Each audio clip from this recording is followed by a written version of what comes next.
With the war brewing against Austria, and in light of King Louis XVI's blatant attempt to cross the border to be one with Austria and launch an attack from foreign soil upon France to regain his absolute power, the Legislative Assembly effectively realised that a constitutional monarchy was impossible. We now had a king who was untrustworthy and who clearly did not have an allegiance to the revolution. Therefore, effectively, the Legislative Assembly, which was going to write the new laws and policies of this constitutional monarchy and system, effectively had no use. They therefore decided that they needed to dissolve so that new elections could take place in which a new government could be elected with the purpose of setting up a France whereby the constitutional monarchy was no longer the political system. So we needed to set up a France which would be a republic, and that is the people would elect representatives to rule and govern over them. The monarchy was now abolished. This newly elected government would be called the National Assembly.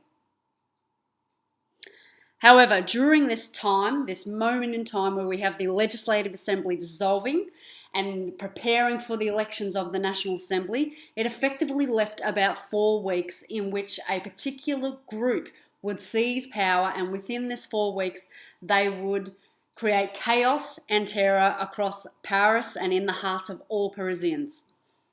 This new radical group, which would emerge out of the original 745 deputies that were in the Legislative Assembly, would be called the Revolutionary Commune.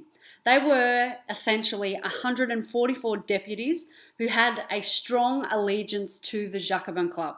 These 144 deputies would be stoically led by fiery and patriotic leaders such as the propagandist and newspaper baron Jean-Paul Marat and George Danton, who was obviously known for his intimidating force because of his height and his size and his amazing oratory skills.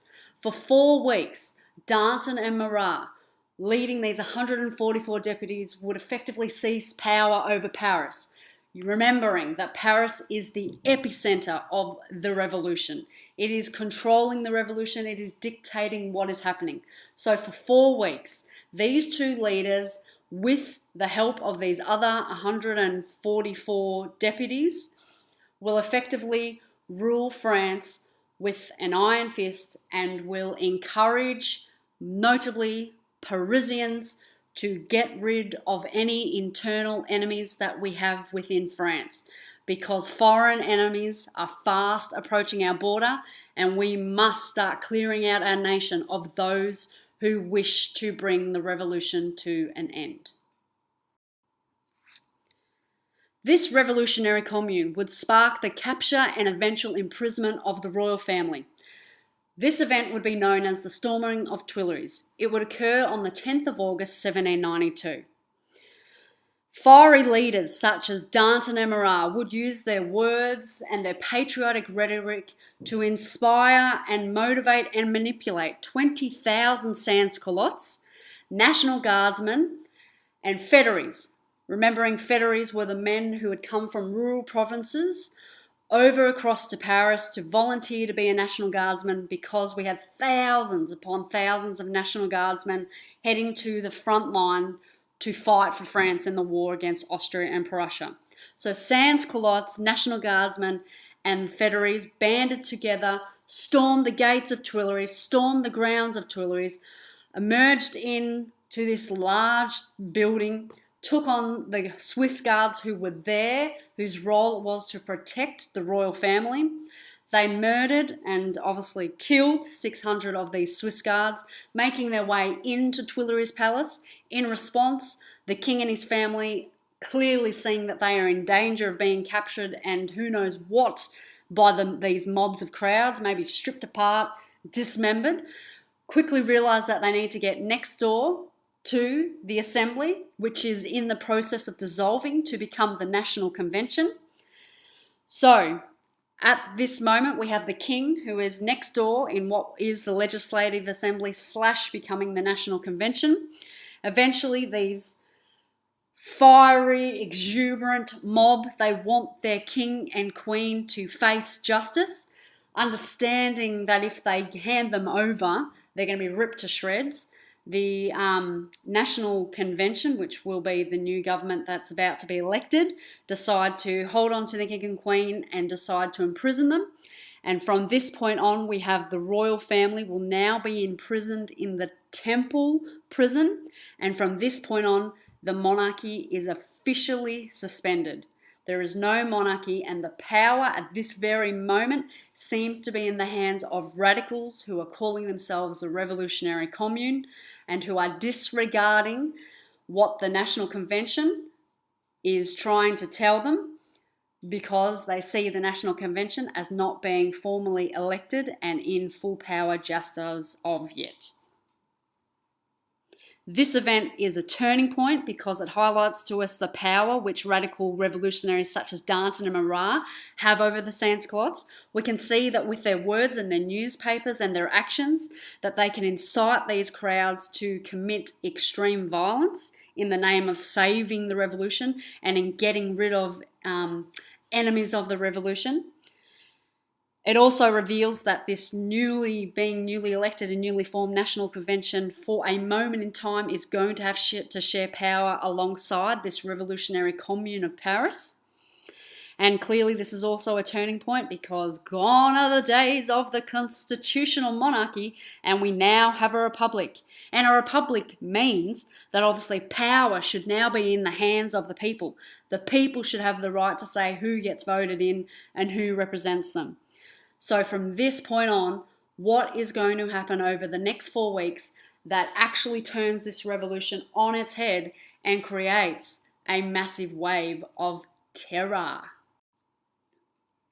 In the aftermath of the storming of Tuileries, Louis and his family were imprisoned by the Revolutionary Commune of Paris, who is effectively in a battle of sharing power with the Legislative Assembly, which is in the process of dissolving and now becoming a new government by the name of the National Convention. So power sharing is going to and fro. Before the Legislative Assembly officially dissolves and hands over power to a newly elected government, obviously known as the National Convention, we have about a 4-week gap. And before the Legislative Assembly dissolves and officially ends, they implement one final law. And they implement this law because they are getting pressure from the Revolutionary Commune to finally effectively deal with enemies within France. So what they do is they release something called the Committee of Vigilance. The Committee of Vigilance is a committee that will be given extraordinary powers to arrest people that they believe are counter-revolutionaries. So that is people that they believe are against the revolution. So now we have these committees being set up to start watching the citizens of France to try and detect who is an enemy. This is the beginning of where this revolution will descend into chaos and panic, because it's going to create an environment of distrust. How can you trust your neighbour when they might be the very person that is on this committee and is trying to find a way to bring you down and you to justice and finding a way to pin it on you that you are an enemy of the revolution when you are not? Meanwhile, while all this is happening and while all this drama about who is sharing power and who has power, we still are involved in a war. We are still involved in a war with Austria and Prussia. And at this moment in time, panic is going to go through the roof in France because the Prussian army has actually invaded a province of France. They have actually stepped onto French soil in a province called Verdun. And this is happening on the 19th of August. On this very same day, Lafayette sees a clear vision and he defects across to the Austrians. He can see that the revolution is going to be turning against liberal nobles and clergymen and all these other types of groups. So he escapes over to the Austrians, hoping that over there he will be safe and maybe he can mount an attack from there. With this happening, with Invasion army and a war hero like Lafayette defecting, all of a sudden panic and paranoia just sweeps across France, but most importantly, it becomes an epicenter in Paris. With the Parisian army fast approaching the borders of Paris, fear and panic begin to dominate the atmosphere. Hundreds were imprisoned, but rumours start to spread that these counter-revolutionaries could break out of their prisons and could effectively come after the people of Paris and kill them and massacre them, so that when the Parisians finally get into Paris, together these people can band and they can take on normal Parisians who are for the revolution. Marat and Danton call for the sans-culottes to act violently in order to save the revolution from these enemies coming from the outside and from the inside. Marat urges the people to attack those who are in prison, go into the prisons and particularly take down refractory priests who refuse to swear an oath of allegiance in a clerical oath to the revolution. Marat also implores people in his newspaper, The Friend of the People, to let the blood of traitors flow. Danton, who knows that his rhetoric and his speeches inspire and incite this crowd, he knows that we've got an enormous war effort going on at the moment, and he also galvanises the people in a sense that panic and paranoia must be acted upon. The event known as the September Massacres officially begins when Verdun, a province of France, falls to the emerging Prussian army. Next day, crowds surrounded a wagon of prisoners, which were on their way to a prison called Abbey Prison, and they murdered them on the spot. Groups of sans-culottes then decided, and obviously they were all fiery and all sort of feeding off each other, groups of sans-culottes then invade other prisons across Paris and France and set up impromptu courts.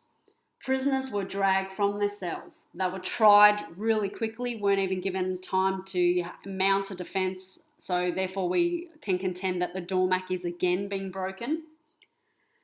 They were then hacked or beaten to death in the prison courtyards.